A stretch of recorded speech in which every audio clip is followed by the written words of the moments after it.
뭐 박영훈 교수님 마지막에 한국 정부가 이제 현실주의적인 대응을 해야 된다라는 얘기를 했는데 바이든 당선자도 좀 현실주의적인 것이 필요하지 않는가 생각이 듭니다. 미국의 민주당 정부가 반드시 연결되는 건 아니지만 1차 세계대전이 끝난 후에 그 위드로 윌슨의 그런 이상주의적인 것을 많이 하고 있으니까 이어가고 있다고 생각하는데 그게 좋습니까? 뭐 동맹을 강화하고 좋은 국제기구를 더 강화하고 좋은 얘기인데 제가 구체적인 질문을 하나 하면 전시작전권 그 전환이 있습니다. 전시작전권 전환에 대해서 지금은 조건부 전환으로 조건이 단계적으로 어떻게 되면 전환하다 이렇게 돼 있지 않습니까?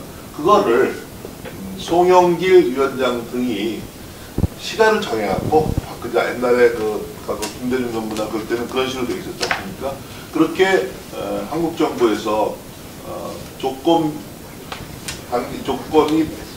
되는 데로 따라서 전환하는 게 아니고 시기를 정해버리자라고 한국 정부에서 바이든 정부에 요구하면 바이든 정부가 어떻게 대답할까요? 그건 안 받아들일 겁니다.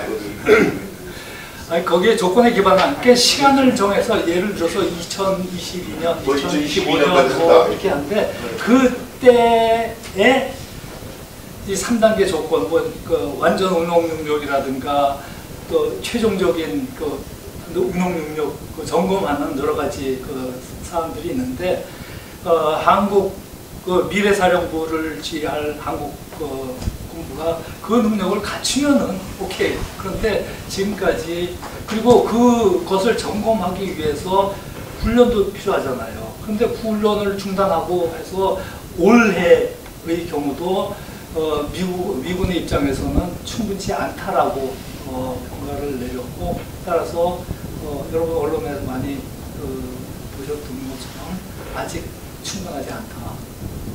따라서 이 조건에 기반한 전시작전 전환, 전시작전권 전환은 전시작전 통제권, 오프권 전환은 좀 시간이 걸릴 것이고 한국 정부가 계속해서 이걸 뭐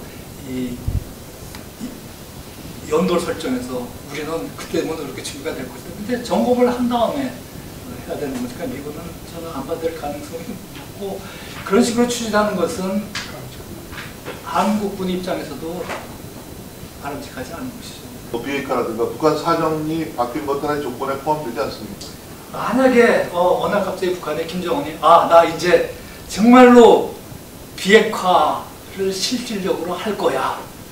그래서 이 트럼프 정부도 두 차례 정상회담하고 나서 뭐 볼턴이 트럼프를 비판하는 그 비판 중심의 그 메모를 쓰고 그다음에 그 밥 우도드 기자가 또 레이즈라는 그 대통령 그걸 썼잖아요. 그걸 보면은 그리고 그 이후에 폼페이오 장관이나 여러 미국 협상가들이 발언 속에서 나오는 것은 김정은은 아직 전략적 결단을 내리지 않았다는 거예요. 따라서 그러한 입장은 아마 바이든 정부의 국방장관, 국무장관 그 밑에 아래 수준이 또 북핵 관련 정책 결정의 포스트에 들어갈 사람들도 다 그런 생각을 가질 것이라고 생각을 해요. 그래서 역사적으로 저는 아직도 제가 틀릴 수도 있습니다. 독재자가 전체주의 독재자가 개가천선하는 경우 스스로 개가천선하는 경우는 없습니다. 네. 그래서 북한의 전체주의 독재자가 개가천선해서 나 핵무기 다 포기할 거야. 지금까지 북한이 지난 7월 27일 김정은이 연설이라든가 여기서 우리는 핵 강국으로서 이제 나가겠다. 아주 노골적으로 선언을 하고 있습니다. 그러니까 핵에 기반한 전략을 계속 추진하겠다. 그런데 김정은이 그렇게 공언하고 있음에도 불구하고 2018년에 평양에 가서 김정은 국무위원장께서 이 비핵화에 결심을 하신 것 같습니다라고 전달한 그 사람들은 반성을 아직도 안 하고 있죠. 그래서 저는 그거는 좀 반응하지 않다고 생각합니다. 다음은 이제 플로어에 계신 오늘 참석하신 분들의 질문을 받겠습니다. 제가- 그리고 새로 오신 분들이 많기 때문에 간단하게 자기 소개를 해주시기 바랍니다. 이정용이라고 합니다. 저는 일본에서 유학하면서 일본에서 정치학 박사가 됐고 일본 전공입니다. 명지대학교 있다가 작년에 정년 퇴직하고 지금은 안보경영연구원에서 일본 직장 맡고 있습니다. 이제 한 3가지 정도만 질문하겠습니다.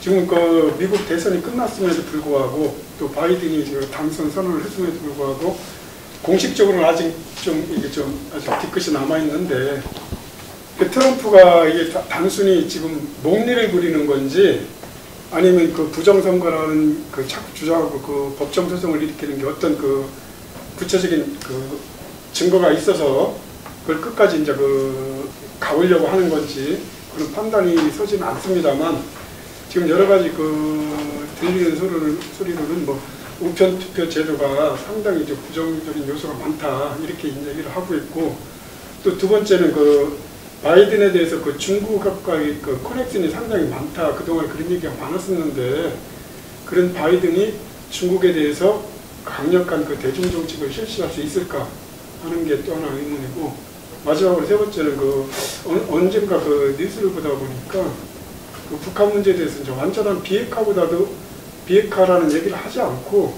북한의 핵전력의 축소화가 되면 그 정도면 북한의 핵 문제가 해결된 거 아니냐 이런 식으로 잠깐 언급하는 걸 봤는데 첫 번째, 지금까지 트럼프가 법정 소송을 하고 문의를 부리고 있습니다만은 앞으로 예를 들어서 절차 관련한 몇 가지 작은 증거가 수집이 될 수도 있겠죠. 그런데 그것은 지금 당락자를 바꿀 만한 영향력이 전혀 없다. 두 번째, 바이든 중국 커넥션은 아들 헌터 바이든 얘기인데 아들 둘이 보 바이든 장남이 델라웨어 주 법무장관 하다 2015년에 아버지 죽었는데 굉장히 좀 바이든 대통령이 아끼는 헌터 바이든도 예일 목대 나가지고 변호사 하는데 라비스트예요 헌터 바이든은.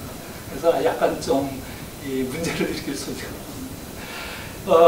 헌터 바이든이 중국으로부터 어떤 이렇게 좀 저걸 지원을 받고 그러는데 그건 중국이 오랜 동안 많은 중국이 대외 관계에서도 그런 거 얼마나 미인계 돈 해서 하는데 실질적으로 얼마나 법률적으로 걸릴 만한 행동을 했는지 안 하는지 모르겠고 그냥 선거 과정에서 저는 그 자세한 내용은 모릅니다. 근데 선거 과정에서 반대 진영에서 그것을 막 우리 과거에 모 후보자 아들 군대 문제 때문에 김보라는 친구가 나와서 해서 그것 때문에 대세가 꺾였잖아요. 근데 나중에 재판하면은 가짜로 판명난다. 다 친한 다음에 하면 뭐예요? 당락자가 완전히 뒤바뀌었는데. 그래서 아마 그런 선거 전략이라는 것을 그것을 강조하지 않았는가.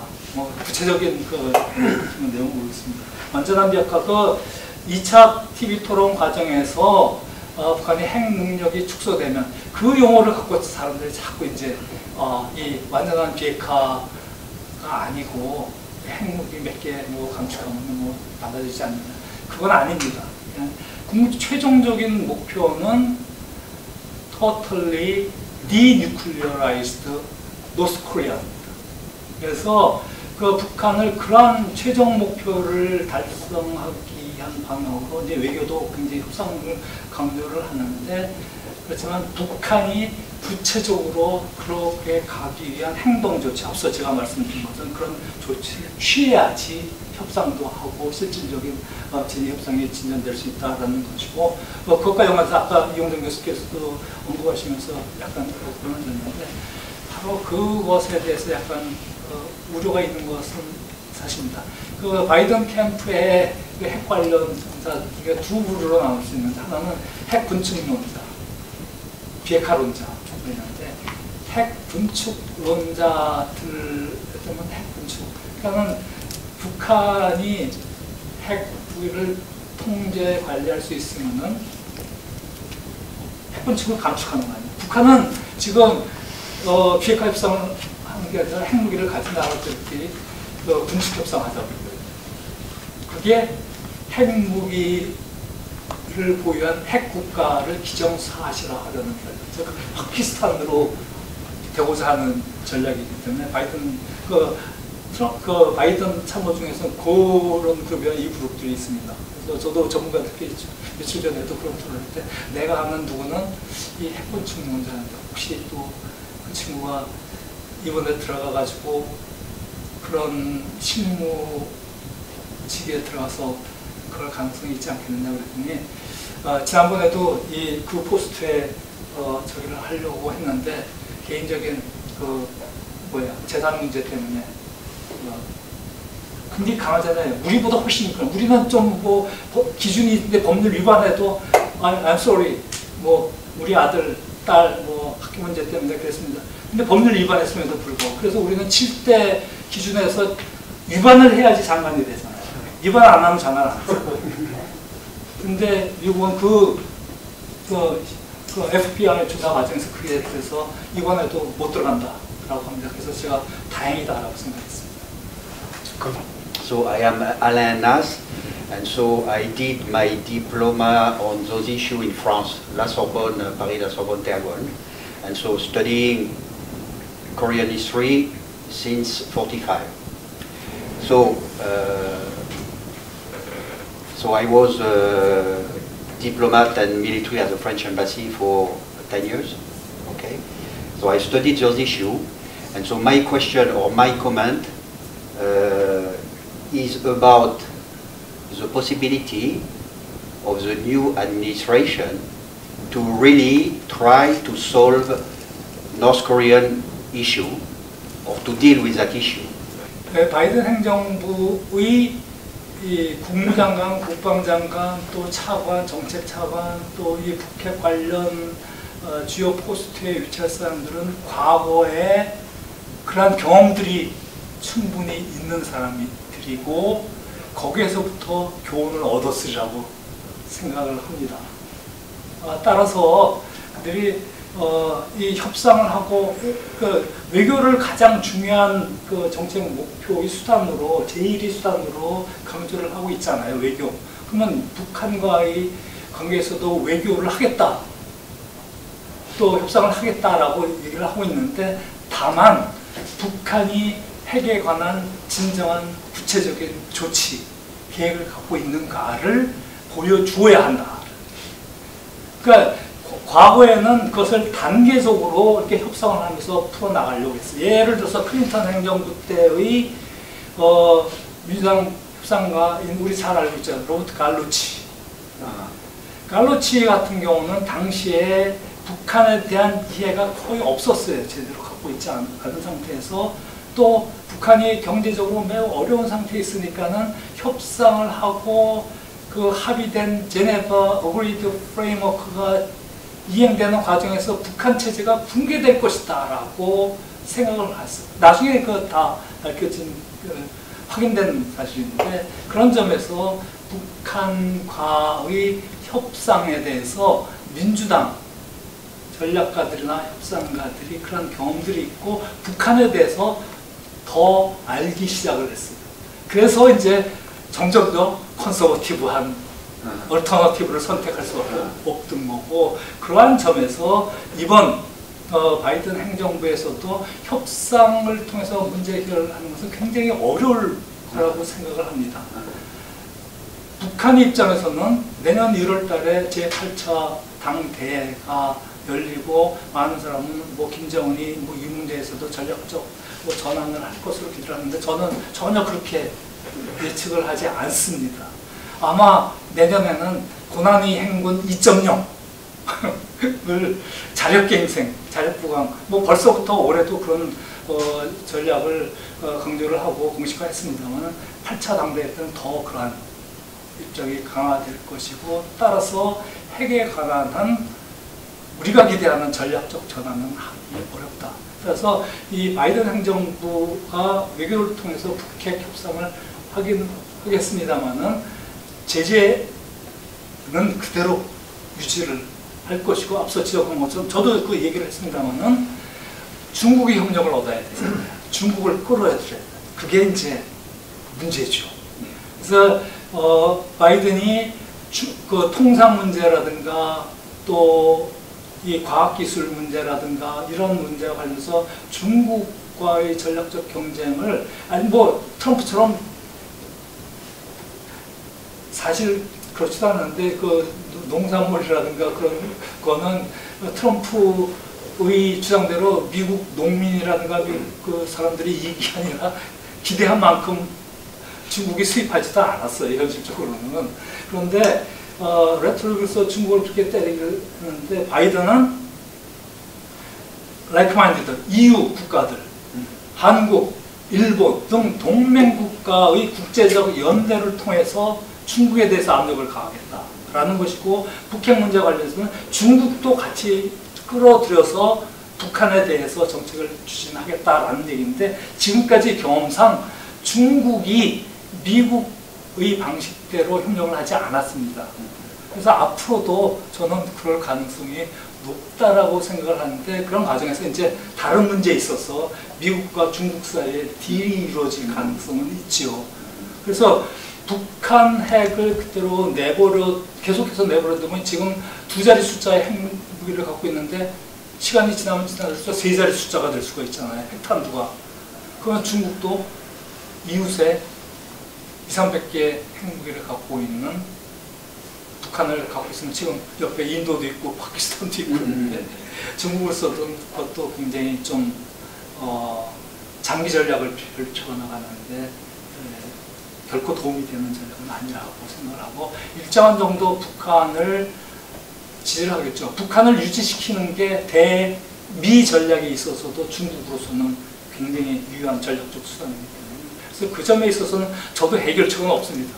아마 더 머리가 좋은 바이든 행정부의 전략가들이 얘기를 하겠죠. 그래서 아까 점점 더 컨서버티브하게 된다라는 것은 제 용어로 리얼리스틱 폴리시 어터너티브를 민주당 전략가들로 선택한다는 것은 그건 당연한 결과이고, 90년대 미국 양자회담, 그 다음에 2000년대 육자회담을 하면서 미국이 많이 깨달았어요. 그런 걸 하기 위해서 이제 그게 한국 정부가 할 일이죠, 이제. 그래서 북한에 대한 김정은의 전략에 대한, 그러니까 김정은 체제, 북한 체제에 대한 미국이 여러 가지 다양한 소스를 통해서 취합을 해서 판단을 내겠지만은, 우리도 굉장히 그건 강하거든요. 그러니까 우리가 판단하는 걸 좀 정확히 해서 한국과 미국 사이에 공유를 하고, 아까 제가 말씀드린 것처럼 전략, 방안, 그리고 액션 플랜을 갖다가 협의를 해서 좀 공유하는 그런 일관된 정책을 추진해야 될 것이고, 그것이 우리 정부가 할 역할인데, 저는 이 정부가 하는 행동과는 다른 생각을 하고 있기 때문에 이 정부에서는 기대를 안 합니다. 네,